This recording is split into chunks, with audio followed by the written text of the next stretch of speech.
Hey friends, welcome to the Plant Strong podcast. Guys, we're so glad you're here with us today. I have a friend, Loren Abernathy, on with me. We go way back. Loren and I have been friends for years. Started with her husband, who he and I served together in summer Christian service camp for kids way back when, so my daughter turned 22 today, and we served together when my oldest and then our youngest, Macy, were both in elementary school. And so those were sweet, sweet years. And Josh was there every summer when the same week that I would serve. We would both serve in camp together, and my kids were a part of that. And with her turning 22 today, it kind of makes me want to burst into tears because I can't believe, goodness, time just flies. But what is so great about that little story is that Loren and I have known each other for that long, and I have gotten to see just her years of working in kids ministry, student ministry, and now as a lead planter family, all the transitions. I have heard her heart. She has shared with our audience before on stage at a breakfast in the past that we've had together, one of our gatherings. And now I get to share her with a wider audience, prayerfully that you will share this great interview with your friends and others who would benefit, which I think is everyone, from learning about listening to Jesus, knowing when it's time to transition, figuring out healthy boundaries, having hard conversations, being willing to disappoint others if it conflicts with what God is calling you to do. Just lots of really important stuff that is made easier, at least a little bit easier, when we have a trusted guide to walk with us through it. And I think Loren will be that for you today. So welcome to my conversation with Loren Abernathy. Well, hello, Loren. Welcome to the Plant Strong podcast. Thank you, Lisa. I'm excited to be here. So glad that you're here. We've been talking about having you on for a while. Our friends are going to maybe recognize you, some from Bloom Breakfast that we've had a few years ago where you shared, and like you've just been a part of Stadia and gatherings and connections for a long time. And so I'm just excited that we're finally getting you on the podcast. Absolutely. So welcome. And the fun fact, everybody, so Loren lives on the other side of the city from me, but I was just laughing. Jeff and I literally like 3 days ago, he saw a meme and he shared it, shot it over to me, as you know you do when you're sitting in the same room and you text each other. And he shot the meme over to me, and it says, it's got a picture of the interstate. And if anybody knows Atlanta, it's red lights for as far as you can see. And it says, welcome to Atlanta, where, fun fact, Atlanta is only a 1 hour drive away from Atlanta. And that is so true. Very true. And it's like, why is there even traffic? Like there's traffic and then there's never a reason why. So I don't understand. I know there's a group of us that have been friends for years. And, you know, when we're at conferences, everybody's like, so you guys are all from the Atlanta area. And we're like, oh, that's cute. It's really like we're from different states, but yes. Sure. Let's go with that. Absolutely. Well, Loren, we're super excited for those who do not know to learn some about you and connect with you at the top of this conversation. So to start us off, give us a little snapshot about yourself, your family, how old your church plant is, what brings you delight, what fills your days in this season, whatever you would like to share with us. Yeah. Well, I am a whole 38 years old or years young, however you want to put that. Been married to my husband, Josh. We planted City Church together going on almost 5 years ago now. We'll celebrate 5 years in March. And we have 3 kids. We're kind of in the thick of it with our kids right now. We have 2 girls, Addie and Lucy. They're in 8th and 6th grade. And then we have a son, Shaw, who is in 4th grade. So life is definitely full in the season that we're in. I've definitely entered into that chauffeuring stage of life, where it feels like from the time they're dropped off at school, and then it's running errands, and then it's picking them up and going to practices, and keeping snacks in the car, and all the things. So I definitely feel that I'm momming it pretty hard these days, but finding delight in that still, although it may be hectic. Right. Trying to change my perspective and see the delight in that as well. Things that bring me delight. Fall is my absolute favorite season. I love everything fall. So when you asked me to record during this time, I mean, it's a no-brainer because it's fall, right? So in Georgia, another thing about Georgia, it can feel so wonderful, like fall in the morning times, and then by like 11 or 12, we're back to like 80 plus degrees. So right now I'm living for those cool mornings and just waiting for the moment when the rest of the day catches up because I love fall. So that the thought of it coming is bringing me delight right now for sure. There it is. There it is. That's so great. Yeah. So I loved what you shared at our Bloom breakfast, which, that's a different conversation for another day, but you just really were incredibly authentic and just talking about the processes and the practices that you had kind of started developing and really taking inventory in your life and lots of things. So to set us up, we're going to kind of bridge off of that today. But to set us up before we dive into that, tell us a little bit about where you are. So you're 5 years old, but or the church plant is almost 5 years old. What brought you to church planting? Was this your first plant? Have you done others? Tell us a little bit about that. Yeah, so Josh and I, we met at a small Bible college in North Georgia, Toccoa Falls College. Some of you from Georgia may have heard of it, but that is where we met, and we're married right after college, and we both jumped into student ministry together, both kind of felt a calling for student ministry. We did that for a good 10 plus years. Our student ministry time was mainly at Momentum Christian Church, which is a church plant in McDonough. And that was our first experience with a church plant.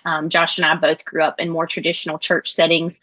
They were very formative, but never had really known much about church planting until we started attending Momentum, and then, became a part of their staff there. And really, it just opened our eyes to, man, this is truly what we feel church should look like. So we loved it there. We still love Momentum. Like I said, we're there for a good 10 years doing student ministry, and then just started beginning to feel this wrestle of, we're not unhappy here at Momentum. We love Momentum, but it just feels like God may be leading us to something different. And Josh, he arrived there first. I think there's times in your marriages where one spouse will arrive there first and the other one has to get there. So in this case, he arrived there first and was like, I think, church planning is the next part of our journey. And I immediately was like, no, I literally remember being like, no, I'm a very loyal personality. And so for me to leave our student ministry behind, it felt like we would be leaving those teens behind.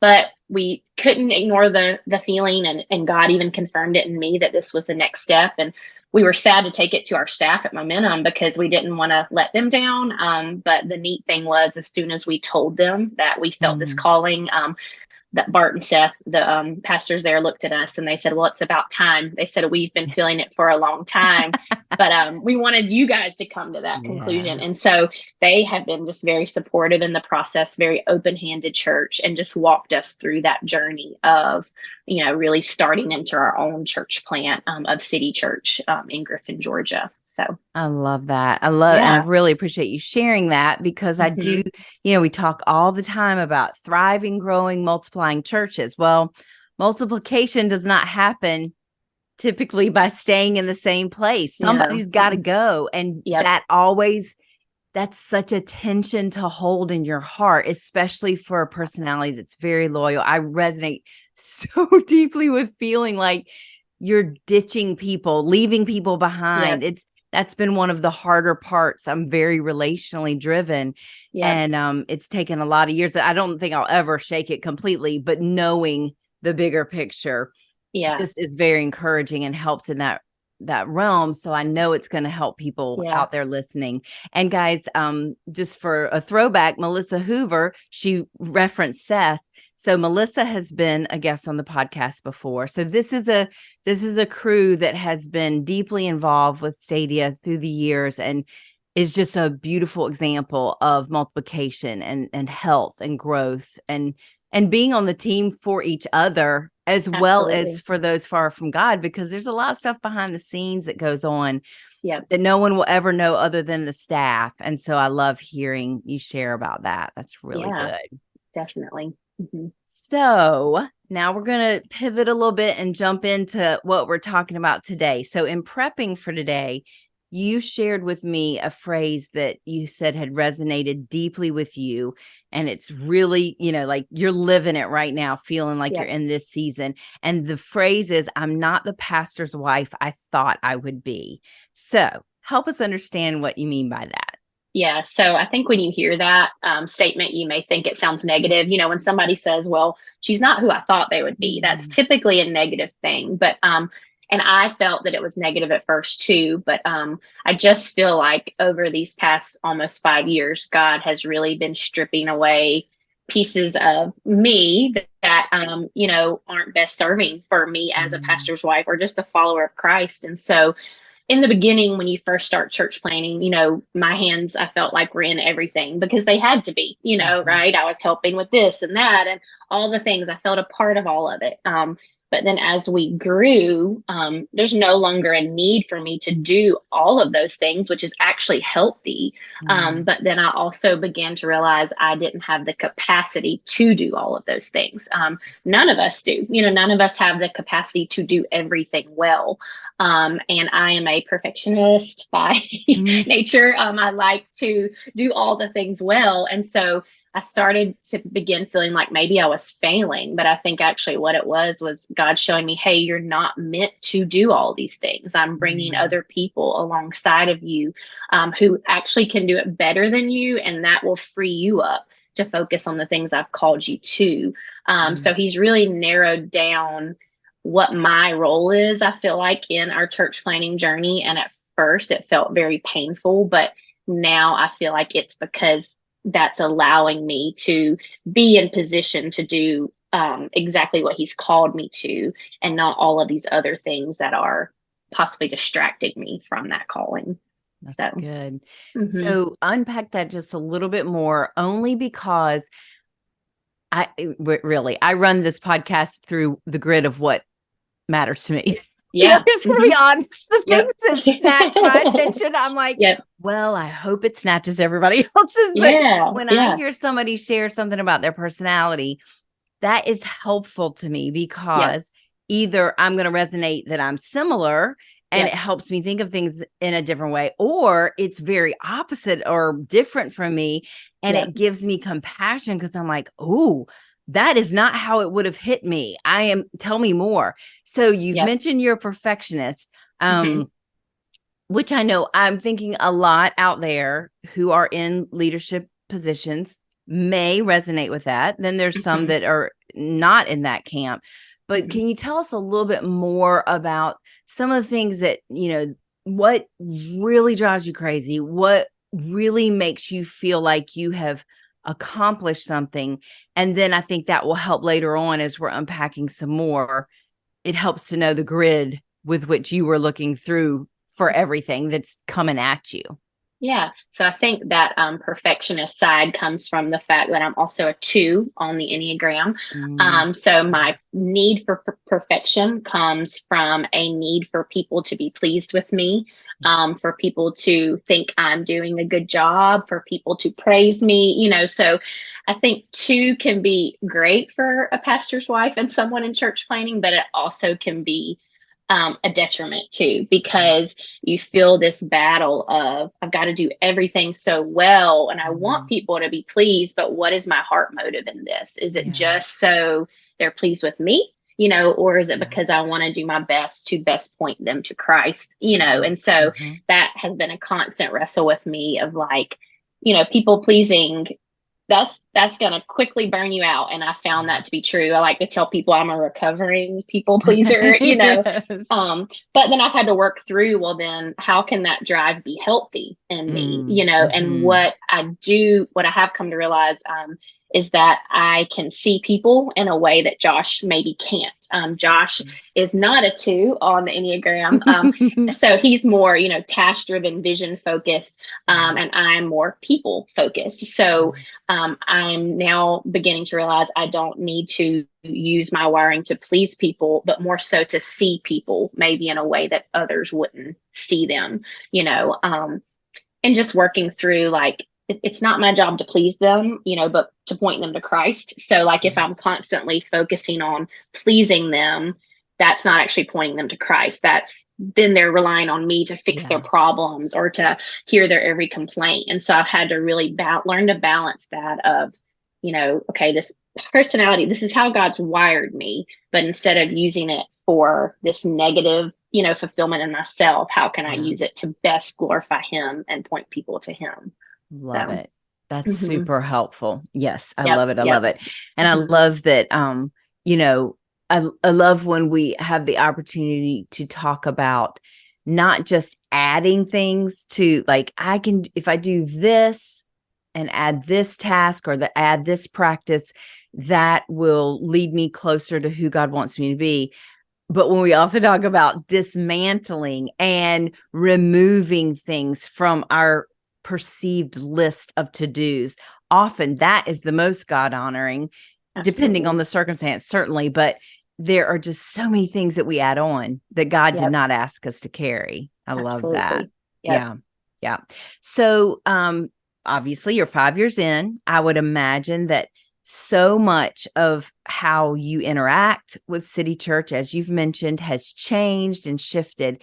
Let's circle back to that. Like, tell us a little bit. So we had Ann Milam on a little bit back, and hmm she and I are in the same kind of class of church planners, the years. And so we've been doing this thing for, over 20 years. And she just had this really beautiful telling of how the different seasons and transitions and all of that. Well, you've only been in 5 years, but Yeah. there is significant transition in that 5 year mark. I know what that's like. From pre-launch to 5 years is maybe some of the biggest shifting that will happen over a ministry, or what feels kind of the most ground shifting.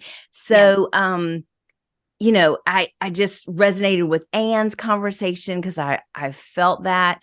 So I would love to hear, what are some of the specific ways that you've seen you've realized you're responding to this shifting in a shorter amount of time, because there's going to be lots out there that think, well, I've not been doing ministry for decades, so I'm probably going to keep doing this thing. It's like, stay in tune, because sometimes the changes can come really fast. Yeah. Um, I think, just deciding those things where I feel, I am most gifted to still lead, while there is a need for me to lead those, and also the things that are in some ways refueling me too. Yeah. It's not just all tasks that are depleting. Like, there are things I'm doing that are also bringing me joy, and I feel that I'm using my personality and my Mhm. giftings to best accomplish. So also, just to kind of clarify, I am not a paid staff. Mm. I do a lot. So I'm not saying that, Yes. I don't do enough to be paid staff. Right. That is a Right. personal decision between me and Sure. Josh. I don't feel led to, at this point, be on Yeah. staff. Yeah. Some of that is just our season of life.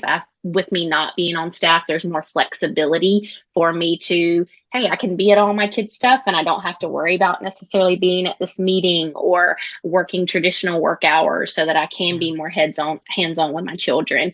So that was a decision we had to come to, because there were times when it was like, well, maybe I could fill this staff role, but Mm. then what is best for me and Josh and our family? Josh and I we're in this together, but it's also healthy for us to have some separation at times, where when he Yeah. comes home, there's a break between church world and our home life. So for us in this season, I'm not going to say never, because I'm learning when you Sure. say that, God likes to to be like, oh, you shouldn't have said that, but in this season, that's how we're operating, so I think just encouragement, I think we look at other maybe church Yeah. planners and how they're doing it, and we think, should we be doing it that way? And I think you have to take the time to decide what's best for you and your family, or you and your context and season of life that you're in. um and then, like I said, it's just narrowing down what are those things I feel I can bring most value to, but also still serve my family the way that I feel called to serve my family. And so for me right now, there's two things at church that are kind of mine that I am leading. And that is our women's ministry. Again, I'm very passionate that the women at our church all feel seen, and so Mhm. that is an area where I can use my giftings, and lead that ministry well. And it brings me life to see those women feel Mhm. seen and understand the value, that Christ has placed on them and who they are in Christ. And then our small groups ministry, I'm leading that. And again, it goes with my wiring of wanting to see people connected, wanting to see people a part, of something bigger and not feeling alone. And so those are the two areas where we've kind of been like, okay, all the other stuff in the church world, in our church world, there's other people that can do that, but these two are most fitting for me right now in this season. So that's kind of where my energy lies, and then the rest I have to let go of, Yeah. so. Yeah. Mhm. So tell us a bit more, because I love talking to people in this season of church planning, because Mhm. it's pretty unique. Like things will Yep. shift, and then kind of it'll always be demanding in certain ways, but it's just a little bit different than in those first 5 years. Yeah. So I would love for you to tell us, were there, like, did you bump up against some of the stuff that was starting to no longer feel like it was God calling you to do it? It was more like you were in it and you weren't stepping back? Or did you make did you stay out ahead of it and go, I'm going to look for this and this and this, and when that starts happening, I know that's my cue to shift out? Which way did that resonate with you? Yeah. I think for me, it was a more of like you better change some things, Mm, or yeah. you're not going to be able to continue, and so I have a mentor. She is a pastor's wife. She is pushing 80. She's almost 80. She's been a part of my Amazing. life my whole life. Oh. And now I see even more why she's been in my life. But I met with her maybe year one of our church plant, when you're super excited, all the adrenaline's there. And Mhm. I remember her telling me, she said, there will be mornings when it will be everything in you just to get yourself out of the door, to go to Mhm. church. And she Mhm. said it'll be a fight so thick with the enemy, Mhm. that you're literally going to find yourself having to crawl your way to the car to go to church. And I remember being like, that sounds crazy.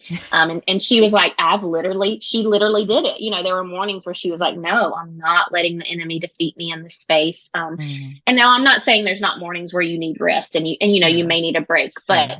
she was saying there will become a time where there is a spiritual battle that may feel so heavy that it's everything in Mhm. you as a pastor's wife, or even a pastor or staff, whatever, to go. And I was like, oh, I'm sure that'll happen sometime down the road, maybe year 20, Right. whatever, like Right. she's done Right. this for a long time. Of course, she got tired of it. Sure. But I remember when we hit year 3, and it was kind of like all the adrenaline stopped, like not that there Yeah. wasn't excitement, but you're not living on that high anymore of where Mhm. this new Mhm. church plant, this is great. Everybody wants to come check out the new church plant. We had also lived through COVID. We celebrated our first birthday as the world shut down. So then we had to go online, and we made it. Praise the Lord, but Yeah. it was a hard, looking back, it Yeah. was like we pushed through 3 very hard years. And Mm. I say push because I don't think I was truly thriving. I think I was just surviving in that time. And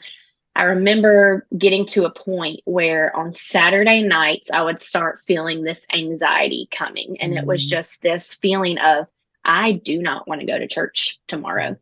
And it wasn't anything, it wasn't like I don't like church, I just it felt suffocating, when I would go Mm. on a Sunday morning.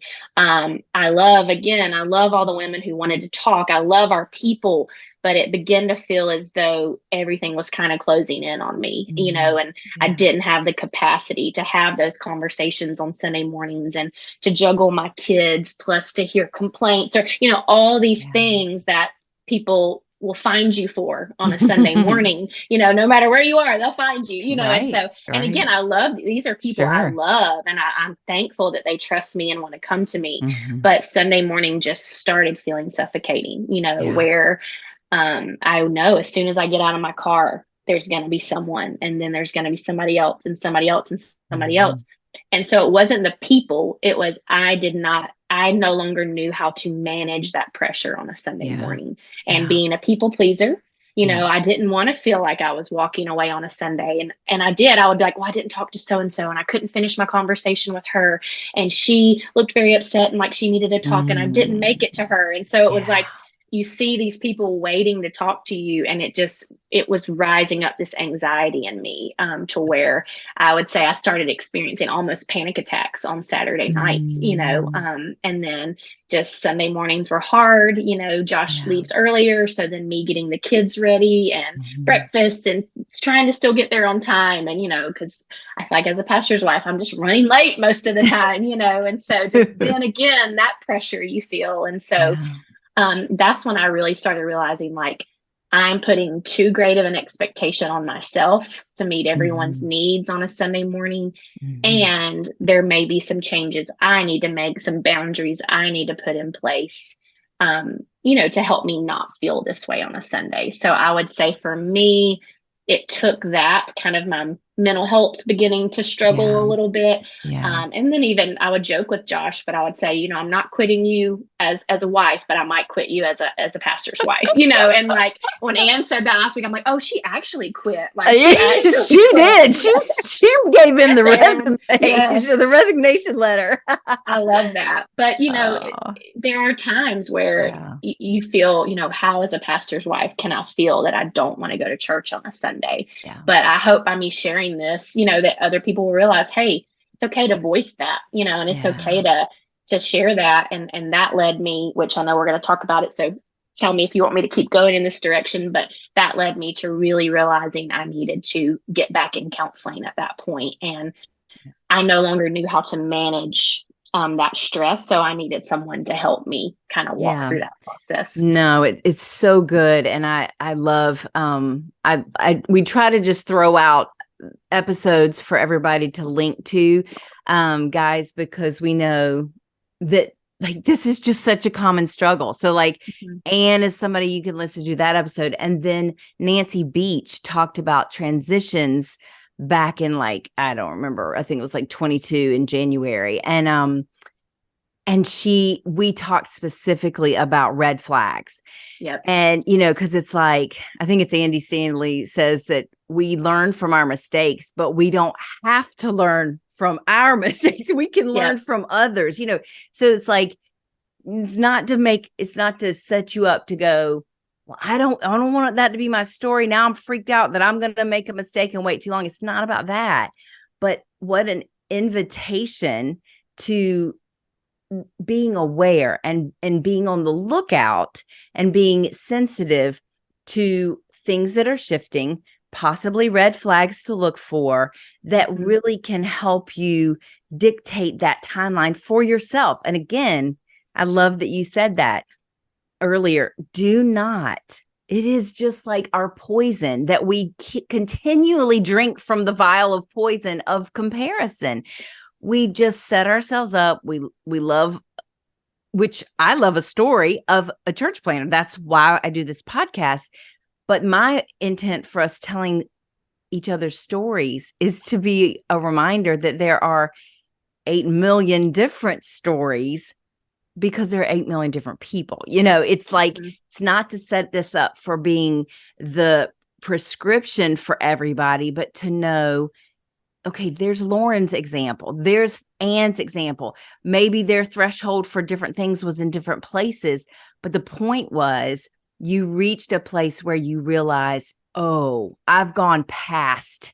I am now working out of a grind and I'm not finding joy and delight like ever in it. There's always hard days, but when you find yourself just really, grinding to find any reason that you want to be participating in it, that's Mm-hmm. typically a sign that we need to kind of back it up and try Yep. something different. Yes. So let's go there. For those who maybe have just run straight into it, did not see any of the signs, and we've all, a bunch of us have been there. And then even for others who are going, ooh, like maybe I'm tuning in, as you mentioned it, that sounds very familiar. Yep. Tell us one or two. Everybody around here knows how I feel about counseling. If you've been here at all, you know that I am a huge fan of Christian therapy and a counselor and all the things. So tell us a couple, if you can distill it down, because I know you've learned so much, but what would Yep. be one or two gifts that therapy, counseling has given you that would be helpful for our community to hear? Yeah. I say my counselor's my best friend. She just doesn't know it, but I'm like, she's my best friend. And one thing that we are able to do as a church plant is we do cover the cost as a church plant for all of our staff and their spouses to be in counseling. That may mean our budget has to be cut a lot in other places, but we just see that as such a Love that. value. So, just wanted to throw that out there if Yeah. anybody's has thought about that. It has been so beneficial for our staff because your church can look super healthy on the outside, but if it's falling apart on the inside, Right. it's going to eventually crumble, just like we do. So yeah, the counselor for me, she began to help me realize and see the expectations I was putting on myself as a pastor's wife and where those came from. A lot of that was my, perfectionist mindset or my desire to please. So a lot of, the people that come to our church, especially if you're drawing in a lot of non-believers, and in our case, we're pulling in a lot of non-believers or unchurched or those with church hurt. And so they're coming seeking something. And they're going to try to seek that from me first, until they realize it is only Jesus who can meet those needs. So in those situations, I have options, and this is what my counselor helped me with. I can please them and band-aid their problems, or I can point them to Christ in that.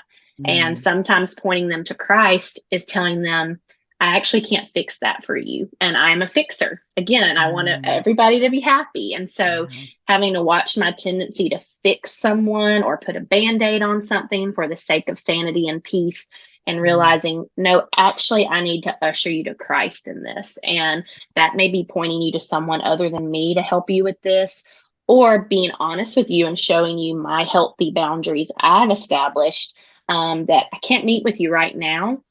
Because I have to be with my family, or I don't have, the margin for that right now, but I will meet with you. And that may upset someone when they're seeking, because like, she doesn't want to meet with me right this very moment. But actually in that, I'm teaching them what healthy boundaries look like. And that there are things that may come before them, and that doesn't, not to be said in a mean way, but I am a human who's a mom and all these things. So she taught me to really look at, okay, when they're coming to you, are you pointing them to yourself, or are you pointing them to Christ? Because our flesh wants to point them to ourselves, but our spirit needs to point them to Christ.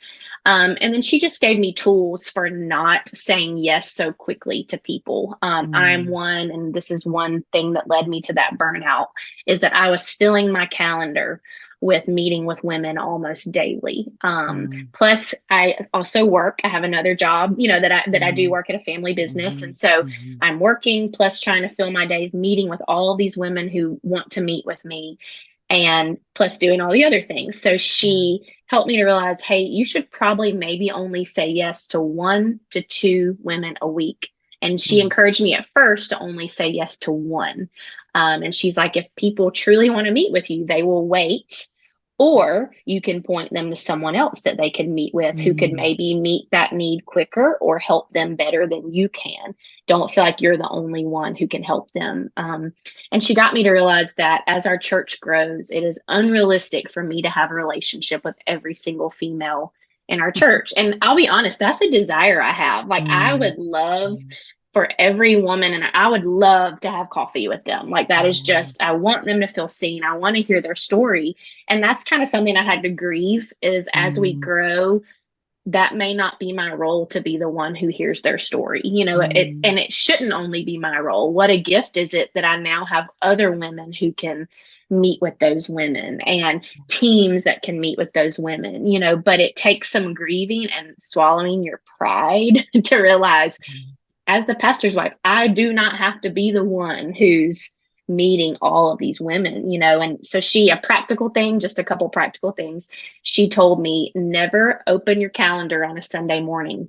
She said, on a Sunday morning, when someone comes to you and is like, hey, can we get coffee this week? In that moment, I'm frazzled. I'm trying to Mm. make sure my kid. So she said, never commit to scheduling something on a Sunday morning. She said, actually put it in their court and say, hey, I can't really look at my calendar right now. If you'll text me 3 dates this week, I'll get back to you. And then what I'm doing is I'm taking the pressure off myself to be the one who's fitting all these people into my calendar. And I'm putting that responsibility on them to reach out to me. And I'll be honest, a lot of times they don't, They don't. because they're wanting you in that moment Yeah. to. But then if it really matters, there are Sure. some that do. And those are the ones that I follow through with and meet with.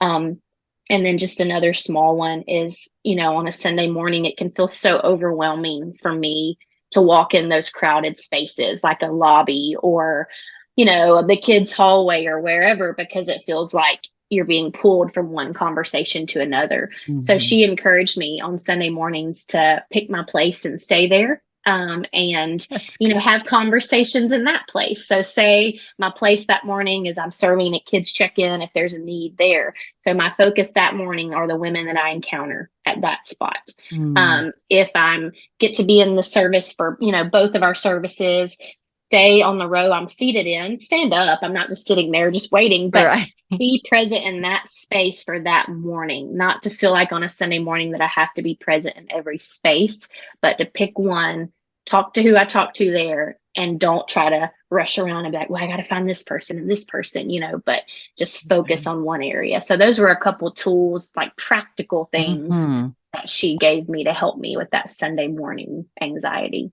So, That is so great. Like mhm, hardcore, simple, doable, measurable, small steps. And sometimes we mhm, just blow right past that. Those are things we yep, don't talk about. It's like we talk about yep, the bigger ideas, but mhm, that is so helpful. I think yep, that's going to be such an important thing. And it also gives permission. I think that's mhm, for me, because I also am a people pleaser, perfectionist. I needed somebody that I viewed as an authority to know what they were talking about, which, for the most part, if you're finding a healthy, vibrant counselor who's tracking with Jesus, that can fill that role in my life, at least. mhm, A voice of wisdom and outside of my space that's just not completely covered up with all the stuff, and just gives permission to go, there is nothing by you making these choices. That is not a biblical choice. It might be a biblical choice for someone, but like this, just as a general rule, to be available always, there's nothing in scripture that teaches that. And so giving the permission to put in those boundaries yep, is just, oh, it's so important. So yep, good. So good. So good. mhm, Um, so you've referenced the, you know, there's things that only you can do. Mom, you've mentioned that multiple times. Mom, wife, mhm, these are the two things that are priorities for you, the way you and Josh have crafted your life together, decisions you've made. And I think that's a important thing to mention, that guys, you don't get to this point of having a little more clarity and being willing to take some risks, things that feel like risks, to put in boundaries, without some really hard work leading yep, up to it. mhm, Conversations, seeking wisdom from people who know you, not from somebody who has no idea of your history, your wiring. Like, we want to be very careful in what we encourage you listeners to do. You need to have trusted sources who know, who are giving advice based on your individual situation, not mhm, just general broad strokes that often leave us feeling like more of a failure. And like a longer to-do list. That's not what we're saying. We really want to encourage you guys to have conversations. If you're married, with your spouse, if you're single, with dear friends who know you and who share your faith, because that's going to form it. But we just want to be an encouragement today to do that. It is hard work. Does take some time, but the benefits and the results of the work that you spend, the time you spend putting into discovering what this next season, whatever that might be, however many years in you are, is so worth it. Yeah. So as we're kind of wrapping up today, there's going to be listeners out there, our guys too. Shout out to all the men listening in, because we value you so much. And these are such important conversations for you to hear, so that you can know some of the stuff that's flying around in our heads. Your female leaders, like, you will be such an encouragement to them and really be able to champion them in a more specific way. But, we've got women out there who, when you said, I know I'm a wife, I'm a mom, like, those things I do not want to get pushed to the side. We've got grandmas and aunts and best friends and daughters and moms and wives, all of those categories are listening in. What do you want to share as we're closing today, to just continue to encourage them that this is not a conversation about figuring everything out, but it is about finding peace in the middle of all that's pulling, distracting you, pulling at you? How do you want to close us out today? What do you want to make sure that they're hearing? Yeah, I think you really, through talking with a counselor and those trusted friends, like you talked about, you have to find clarity on what are the most important God-centered roles for me to fill right now. What are the things I want to look back at the end of this whole church planning journey and say, man, I'm glad I put my time and energy there. I could have put it in X, Y, and Z, but I'm so glad I put it there. And for me personally, like you said, it's those roles that I know only I can fill. Sure, there's many people who could lead women's ministry in our church. There's many people who could do, the groups. And my hope one day is that someone will come and fill those, but for me, I know that I'm the only person who can be Josh's wife. I'm the only person who can be my kid's mom through this church planning journey. And so at the end of my day, I don't want to know that I exhausted myself in roles that don't have as big of a kingdom impact as me being sure my marriage is healthy, my relationship with my kids are healthy, and that they still love Jesus at the end of the day and still love me at the end of the day. So right. I think maybe don't lose, the value of, keeping the main thing for the sake of ministry. And I know that can sound kind of harsh, but a saying we adopted along the way, and I think it was from something that we went to at Stadia back in, the beginning days, was cheat the church before you cheat your family. And that can sound harsh again, but Josh and I truly believe our church is going to be the healthiest when our family's the healthiest. So I would just, if you're in a season right now where you feel like your family, whatever that looks like, is on the back burner, or that your own mental health is on the back burner. Your church may look great, your ministry may be thriving, but it's really not, because you're not healthy. And it will eventually crash and burn, because you will eventually crash and burn. So do everything you can to be sure you are healthy and in line with who God has truly called you to be. Having those authentic relationships where you can reveal, here's where I'm struggling, here's where I need prayer, here's where I'm letting pride get the best of me, or here's where I'm performing in ministry versus truly, pointing people to Christ. So I would just say making sure you are healthy and not being afraid to ask for help, because, the people who love you most are going to want you at your healthiest. And so they're going to support you in that. And then if they don't, you may need to question, are you in the right place? If you're not being supported to get that help. So I would just say we are healthier now going into year 5, because we have now truly been putting that effort in to make sure Josh and I are healthy as individuals, so what does that look like for you in your season? Where do you need to make sure you're pausing to rest and release certain things and, revive certain practices that you've lost along the way? So that would just be my encouragement for today. So good. Oh, Loren, this was amazing. I'm so appreciative of you sharing. I know our ladies are going to gain so much from it, and our guys. And we're just continuing to cheer you guys on at City Church. And I'd love to have more conversations with you on the future on the podcast. Anytime. Thank you so much. You're welcome. Thanks for listening to the Plant Strong podcast. Plant Strong is part of the Stadia Podcast Network. To find more great podcasts and to see how Stadia can help you start thriving, growing, multiplying churches for the next generation, be sure to check out stadia.org/podcasts.